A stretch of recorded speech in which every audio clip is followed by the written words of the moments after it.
All life is yoga. Sri Aurobindo's Synthesis of Yoga Introduction.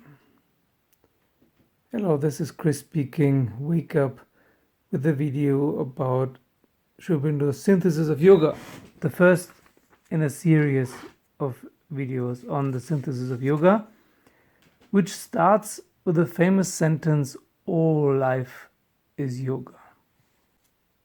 The book starts with an introduction, the conditions of the synthesis, and the first chapter is called Life and Yoga. Because Sri Aurobindo observed that in the West, people focus on life and forget about yoga and the divine.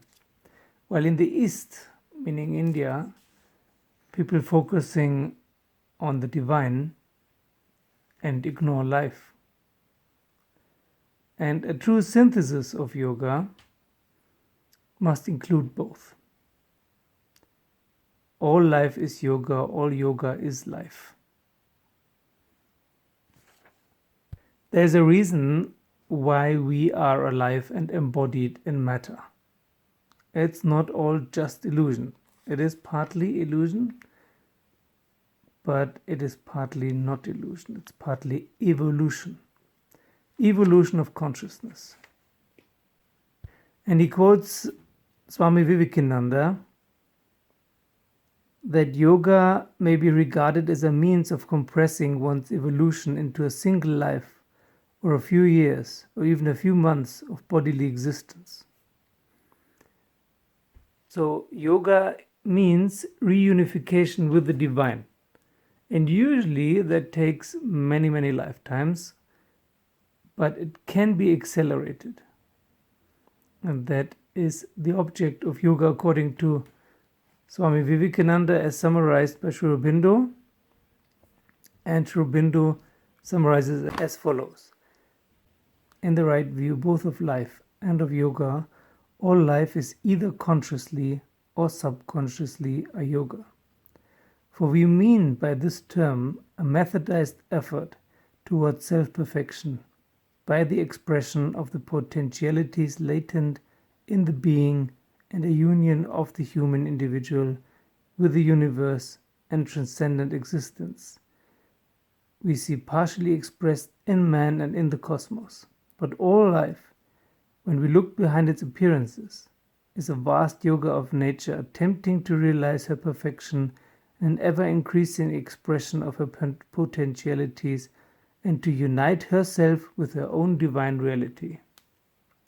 So, the divine, in her appearances in matter, is realizing itself with and through methods like mankind, a conscious part of herself. The reunion with the divine is our destiny. It is not separable from us. There is no way to describe mankind without also mentioning its purpose of reuniting with the divine and thus helping the divine to view itself like we view ourselves in a mirror. And there are different kinds of yoga. Hatha yoga is the most popular one, where we learn about our vital functions and forces. And there's Raja yoga, which is about our willpower and inner forces. And then there's Bhakti yoga, which is about realizing the supernal ecstasy, and there's Jnana yoga, which is about realizing the infinity of consciousness and being, and others. But all of them have one thing in common. And all of them must be grouped under one name, which has already been described by Vivekananda. All methods grouped under the common name of yoga are special psychological processes founded on a fixed truth of nature and developing, out of normal functions, powers and results which were always latent but which your ordinary movements do not easily or do not often manifest. So, all methods of yoga have at their center and as their aim to realize supernatural powers and supernatural visions that are latent to the human being. Not normally developed, but they're there. They're already there. You don't have to look for them. You don't have to learn them. They're already there. It's only about manifesting them now, letting them unfold and develop, which will automatically lead to the realization of the divine, that you are part of the divine, of the whole, of the infinite, of the all. The focus on life is a focus outwards. The focus on yoga, on the divine, is a focus inwards. What we need to do is both focusing outwards and inwards. Not to do only one or the other exclusively, but to do both. But usually nowadays people forget the focusing inwards. And he writes, in fact, when a man or woman turns his vision and energy inwards and enters on the path of yoga, he is supposed to be lost inevitably to the great stream of our collective existence and the secular effort of humanity.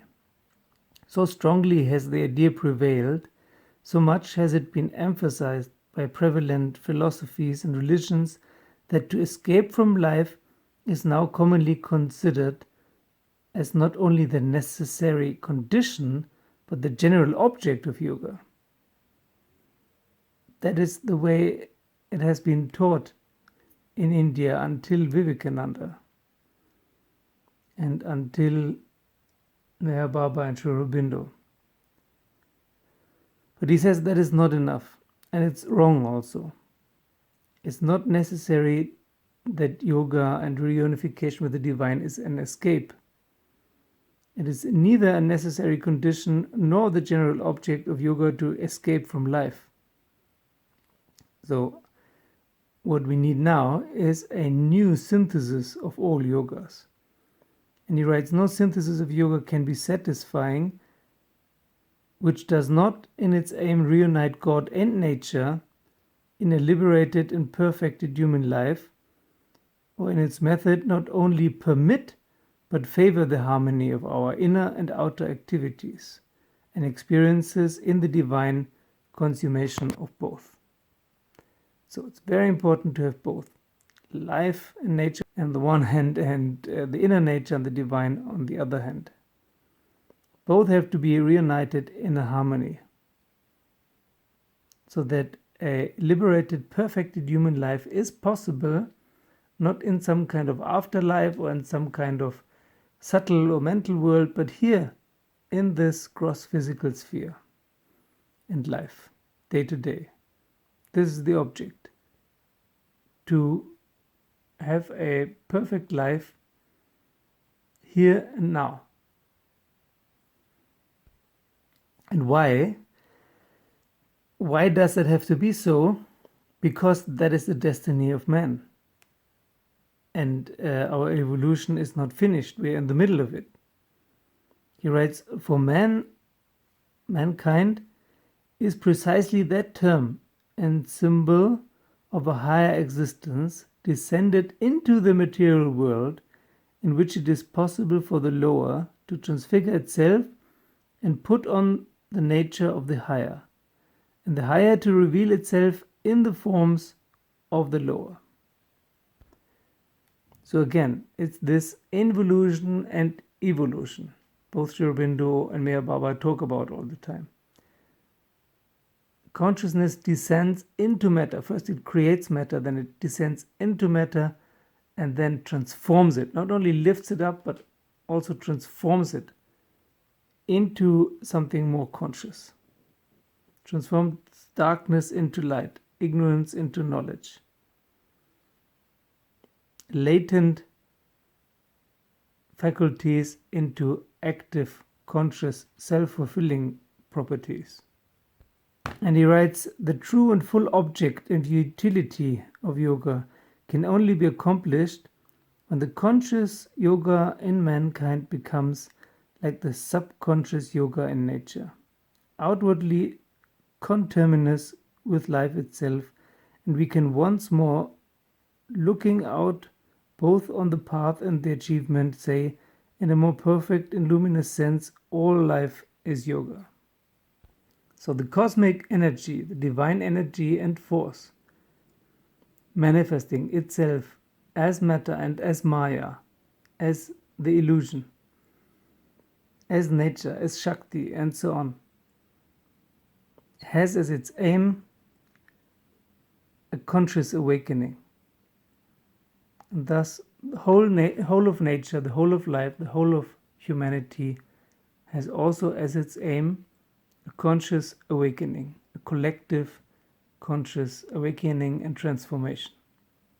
A progressive self-manifestation of nature in man and mankind in nature, and all of them in the divine as a divine movement in the world in itself.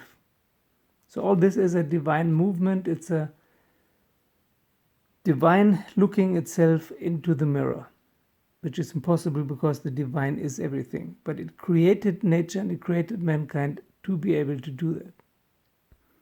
And a possible way to accelerate this is called yoga. There are others like Tantra and Advaita and whatnot.